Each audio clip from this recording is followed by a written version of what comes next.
Puslap 4 Mabes Polri hingga kini belum memberikan hasil penyelidikannya terkait sampel beras plastik yang dilaporkan seorang ibu bernama Dewi. Selain itu, pihaknya pun masih melaporkan koordinasi dengan pihak Kementerian BPOM dan IPB terkait hasil dan kandungan zat kimia dalam beras plastik tersebut. Kepala Biro Penerangan Mabes Polri, Brigjen Pol Agus Rianto mengatakan, Polri beberapa waktu lalu telah melakukan penelusuran di wilayah Jawa Barat terkait informasi tersebut. Pihaknya telah menemukan lokasi penggilingan padi di wilayah tersebut.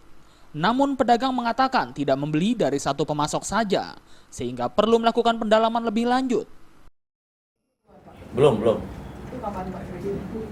Ya kita menunggu secepatnya mudah-mudahan. Kemarin Pak Bos bilang 1-2 hari puslap ya, bisa ya. Ya makanya sampai sekarang saya udah koordinasi dengan teman dari Polda belum. Puslap 4, kemudian BPOM dan juga satu lagi dari PB ya. Polri berharap dari hasil penelitian ketiga laboratorium yakni Puslap 4, BPOM, dan IPB ada informasi yang mendalam terkait beras plastik yang beredar tersebut. Dari Jakarta, Henry Fajaryadi melaporkan.